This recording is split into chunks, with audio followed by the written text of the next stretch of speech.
MotorHead Garage, presented by DragonFireTools.com, is brought to you by RockAuto.com. All the parts your car will ever need. CampbellsCustomCare.com, home of the Dawn Detail Spray. And by PaintedAutoBodyParts.com, the leading U.S. auto body parts online store. Hey, thanks for joining us here at MotorHead Garage, presented by DragonFireTools.com. Now, UTVs like this are ubiquitous. They are everywhere, and people love them. And of course, they are very capable, but there's a lot of things you can do, Jared, to enhance the capabilities of one of these. Where do you want to start if you buy a new UTV?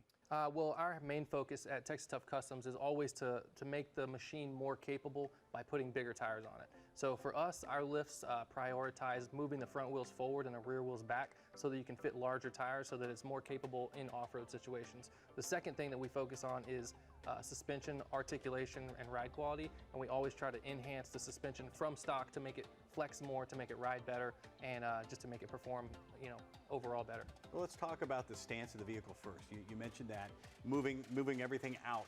How does that enhance your performance on the trail? Particularly on this Talon buggy we have back here, it's got our Texas Tough Customs 3-inch long travel kit on it. So this particular one widens it by 2.2 inches on each side and then gives it 8 inches overall of wheelbase. And what that does is it makes it more stable when you're going to climb stuff, steep hills, off-camber situations, make it more stable because you're a little bit wider now.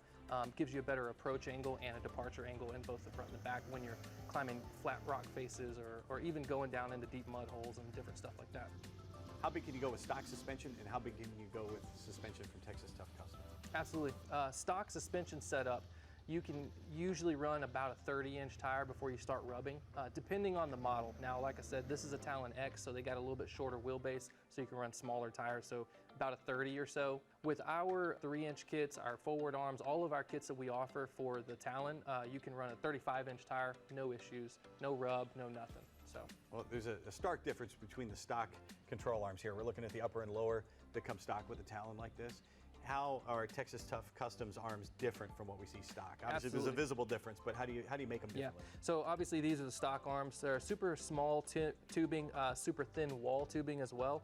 The ones that we have on this model back here are our 3-inch kit. It's kind of a medium road, and these right here in particular are our extreme arms. So these arms right here are made for the guys that are running huge 8-inch portals, 46-inch tires, 50-inch tires.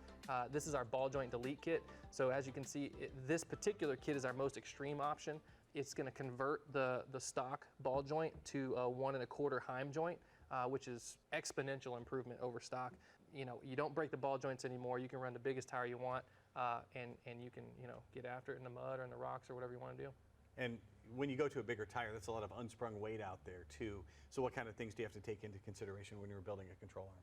Yeah, so the big arms, the extreme arms, we do 1.5 inch quarter wall tubing, DOM, and we make sure that we use all the biggest components that we can to run on here. We're running 3/4 Heims at the frame with custom bushings. Like I said, with the ball joint delete kits, we're running 1.25 inch Heims with custom portal plates with 3/8 plate everywhere.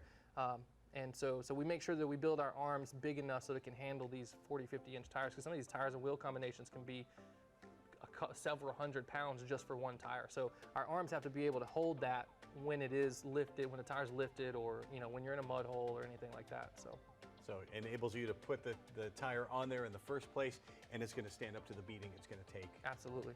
And now moving here from front to back on the Talon behind us here, the bumper stands out. That has a really cool look as it's coming at you. That's something you make at Texas Tough Customs. Absolutely, yeah. On this one in particular, this is one of our short stubby bumpers. So this is going to be one of our small medium bumpers. We build them for all size winches. So we do UTV winches or all the way up to big, truck winches, Jeep winches like we have on the Pioneer over here. One of the things we're working on is some full winch bumpers that go all the way around the headlights, where you can run big winches, small winches, UTV winches, truck winches, whatever you want. We also make rock sliders to protect the sides of the buggy when you're in rock situations or even in mud holes. And then we're working on also doing some rear winch bumpers as well. So that's something that's coming in the near future. The rock sliders, the suspension, the bumper are things you can do at home. You can order those parts from Texas Tough Customs. The cage, though, you guys make that, but that's something that's a little different. Everything we offer is on our website. Our cages we do in-house only. I like to do them in-house only so that I have the buggy there so that we can work out all the kinks, and when you get the finished products, it's exactly what you want. Usually what I'll do with the customer is I'll have a sit-down meeting with them. I'll ask them to send me some pictures of cages that they like from other buggies, and I'll incorporate the design elements that they prefer from the other cages, and I'll make them a custom cage. I'll render the drawings for them, send them back their renderings, and then they'll come back to me with yes or no, and then I'll start cutting and bending and building their cage. And you've got some other new stuff coming down the pike as well. Absolutely. Another thing that we're working on is some hydraulic steering options for both the Pioneer and the Talon, so that we can get away from the manual steering gearbox. A lot of the big tire guys seem to keep breaking the gearboxes in them, so we're working on some hydraulic steering options for both the Pioneer and the Talon. You can get the most out of your UTV. Go to TexasToughCustoms.com. Everything super high quality, made in the USA, and guaranteed for life. We'll be right back with more Motorhead Garage presented by DragonFireTools.com, so do not touch that dial. The first steam-powered road-going vehicle was invented in 1769, and steam power remained popular for another 150 years. Early steam engines had boilers that had to be lit by hand, and they took about 20 minutes to build up enough pressure.